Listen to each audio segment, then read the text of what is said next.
By now, perhaps you're familiar with the idea of a scale, but if you're not, let's see how this looks on a keyboard. How does a scale find itself? There's actually kind of an easy way to find any major scale, and simply take your hands, exclude the thumbs. So a scale is 8 notes. By the time you get to an octave, 8 is octave. So that's going to get to our 8th note. We call this fishy scales because it's not quite right, the right way to play it, but it still counts as a scale. And fish have scales, so you get it, right? Okay. So in music theory terms, we would call these tetra chords. Tetra meaning 4, groups of 4 notes. This is a C major scale built on 2 tetra chords. These tetra chords, these fishy scales, are comprised of whole steps and half steps. So you see here a whole step, right? Because we skipped over this note, and then a whole step, and then the last one is a half step. So whole step, half step, or in order, whole step, half step. So that's our first tetrachord. The second tetrachord is the exact same thing, just on different notes. I've put my hands together here. There's our whole step, half step. So whole, half. When I play them all together, that sounds like a C major scale, right? Going back down, too.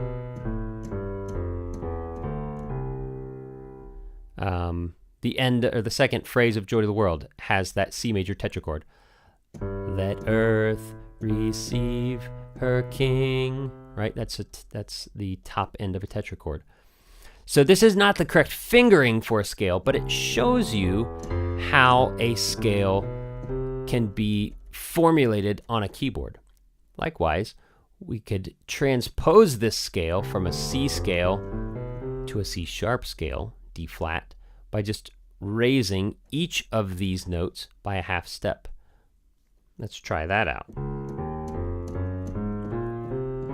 Sure enough, whole step, half step, and then whole step, half step.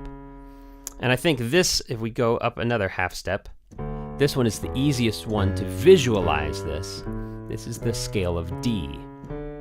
So our first tetrachord, whole step, has a black key, and then that half step, and then whole step, half step. Both of them have that black note there at the end of the tetrachord. Kind of accent those.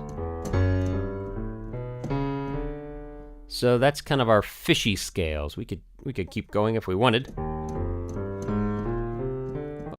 Notice that the fishy scales, these tetrachords, have to have a whole step in between them, right?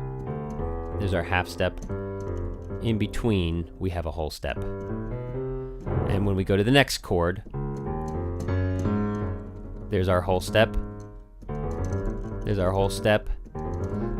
There's our whole step. So anytime that you play these fishy scales, just make sure that your sets of 4 fingers are a whole step apart, and then you can play any old scale that you want to.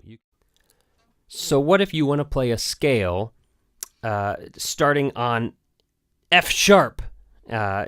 You could get to it by playing your C and then going up by half steps. Oh man, that's gonna get really cumbersome. What if we just wanted to start on F sharp?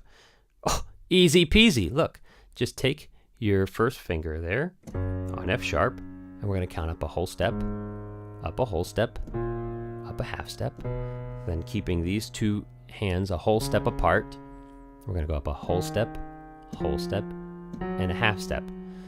So even without needing to have it memorized, I was able to play an F sharp major scale by just sitting here, putting both hands on the keyboard, and figuring it out. Okay, so what about another key? What about B flat? You know, that key that everybody's crazy about. Okay, well, let's find B flat on the keyboard. Let's go up a whole step, half step, next hand up a whole step, and then whole step, half step. So no matter where you're at on the keyboard, you can find this set. You can find this set of. Oh, let's just cut it.